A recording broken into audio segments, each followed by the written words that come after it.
Welcome to the Know. I'm Jenkins. Happy Switchmas, everybody. We've been hearing all kinds of mixed reports about whether or not the Nintendo Switch has that little Joy-Con problem prior to the system's launch. Some reviewers claim that their left Joy-Cons, in particular, although it could happen to the right one as well, constantly desynced from the console, making handheld mode the only viable option for play. But Switch's Day 1 patch may fix that problem. Or, well, maybe not, kind of hard to say. Right now, there are some conflicting reports about whether or not the issue's gone. There's currently a huge thread on Reddit, for example, where a number of users have said their Joy-Cons are much better after the update. Meanwhile, some outlets like Digital Foundry say that their problem with the Joy-Con desyncing still persists after the update. Hopefully, Nintendo comments on this issue sooner rather than later, or issues another hardware patch. Breath of the Wild may have been crowned as the highest reviewed launch game of all time thanks to that ridiculous 98 Metacritic score, but what about the rest of Switch's launch games? Well, the reviews there haven't been nearly as kind, sadly, so I hope you got Zelda. The reviews for 1-2 Switch, for instance, clock in at 61 on Metacritic, with most critics feeling that the game is shallow and gimmicky, not very deep, and too high of a price for what it is. Although, I guess it does do its job of entertaining some friends for an hour or two. In other words, this should have been a pack-in. Time magazine, on the other hand, did call 1-2 Switch the best reason to consider picking up Nintendo's new console. Have you met Zelda? Just saying. We've got some early reviews of Super Bomberman R as well, which are about the same. There's no official score on Metacritic at the time of writing yet because there aren't enough reviews in, but the handful of reviews that have come in so far say the game is an expensive arcade game with little to no single player, although the multiplayer action is fun and lives up to the Bomberman name, which is good because we're going to be playing it on our launch stream today, and we did get it specifically for the multiplayer because multiplayer Bomberman, man. So hopefully that part at least is fun. Now, as if launching the super popular, super successful, and super awesome Horizon Zero Dawn this week wasn't enough to combat Nintendo, Sony has another trick up its sleeves. They're reportedly giving the PS4 a significant price drop today, in Europe at least. Multiple retailers throughout Europe have confirmed to Game Reactor that Sony's dropping the price of PS4 down to €199 for Switch's release. That's a pretty significant drop-off compared to the €329 price of Nintendo's console. No word yet on if Sony will follow suit in other places around the world, but hey, good for you, Europe. You win either way.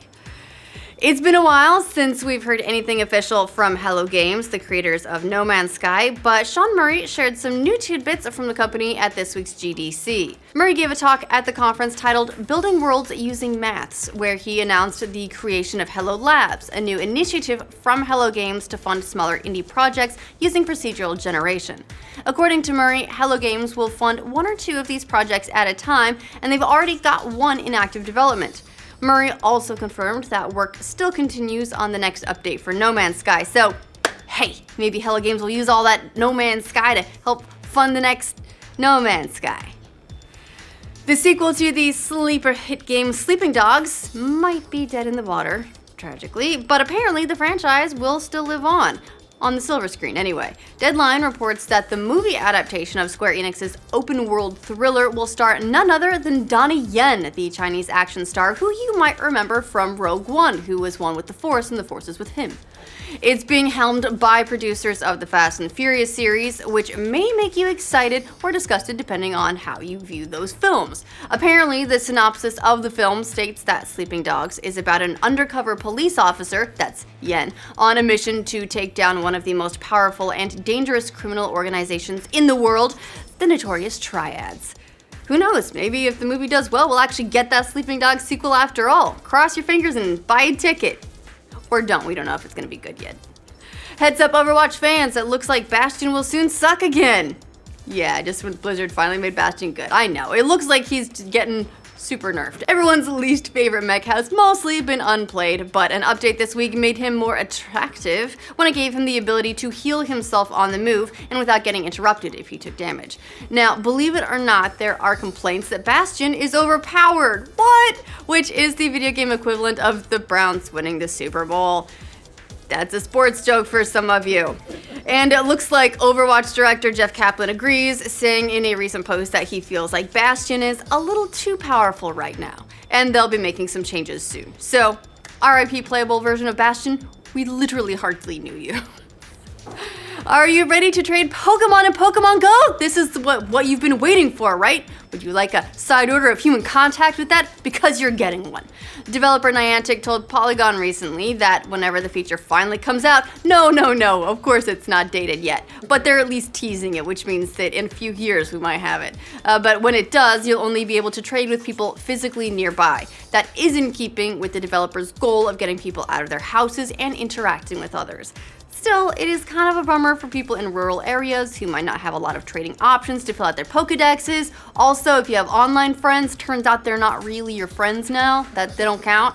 At any rate, we're not sure when this is all gonna happen, so, don't get too antsy, but until then, brush up on your eye contact with strangers. Just do what I do, just make eye contact, and then stare at them until they get uncomfortable and leave. We've got some box office projections for Logan, the first R-rated Wolverine movie, and Hugh Jackman's final appearance as the iconic character, unless, and I bring this up every time because I really hope it happens, we can talk him into Deadpool. The movie, which hits theaters this weekend, is projected to gross $65 million or more in North America, and as much as $100 million overseas, according to The Hollywood Reporter. Logan is getting the widest US release in history for an R-rated movie. It'll open in more than 4,000 theaters this weekend. So far, critics like Wolverine's gritty turn, in which he cares for an ailing Professor X, played by Patrick Stewart, as the two help a young girl with Wolverine-like powers. Critics really like it too. It's got a 93% fresh rating on Rotten Tomatoes, and a $65 million opening would put it behind the last two X-Men movies, Days of Future Past, which made $91 million, and Apocalypse, which made $66 million. But it would be way more than 2013's The Wolverine, which made $53 million. So suck it, The Wolverine. Logan. To be fair, we are talking about a rated R movie here, so that is going to hamper some of its haul just a little bit. But as 20th Century Fox proved with Deadpool, an R-rated superhero movie can make a bunch of money if it's good. Looks like the CPU wars are back, baby. Advanced Micro Devices, that's AMD, introduced its Ryzen series of desktop CPUs that are based on the company's new Zen architecture, according to GameSpot. It's the first time that AMD has released consumer CPUs since 2012 and features three models, an 1800X, 1700X, and 1700, whose prices range from $329 up to $499. But reviews were mixed on how good the new CPUs stack up against Intel's. Some technology reviewers knocked the processor's poor gaming performance, and AMD's shares dropped on Thursday more than 7%, according to CNBC. A review from Ars Technica said that the Ryzen 7 1800X lags behind its Intel counterparts in gaming, regardless of whether it's running at the same clock speed or higher. Is Ghost Recon Wildlands racist? The Bolivian government certainly seems to think so. Reuters reports that the Bolivian government has filed a complaint with the French embassy about the game it says portrays the South American country as dominated by drug traffickers. Ghost Recon Wildlands was produced by the French company Ubisoft and launches next week. In the game, a Mexican drug cartel controls Bolivia and has turned it into a violent, anarchic narco state. Bolivia's Interior Minister Carlos Romero said Bolivia has asked that the French government intervene, but added that Bolivia reserved the right to take legal action. In a statement to Reuters, Ubisoft said the game is a work of fiction and that Bolivia was chosen as the background for the game because of its magnificent landscapes and rich culture. The developer also said, while the game's premise imagines a different reality than the one that exists in Bolivia today, we do hope that the in-game world comes close to representing the country's beautiful topography. Yeah, we painted you as like a drug smuggling haven, but look on the bright side, Bolivia. At least you're a very pretty country that's ruled by drug lords. I mean, someone's gotta be the drug lord, guys. It's not like we can just set it in America. Come on. All right, that's all the news we have for you guys today. Hope you join us for our all-day Nintendo Switch mega stream. Let us know what you think of all of today's news stories in the comments below. Make sure you like this video so that you get all the news from every corner of the internet. And if you're new around here, subscribe to the know. Come on, this was AMD's time. It's always a little brother when it comes to CPUs. It's like, Mom, tell Intel to stop giving me a niggy. That was uncalled for. Work of fiction, and that Bolivia was chosen as the background for the game because of its magnificent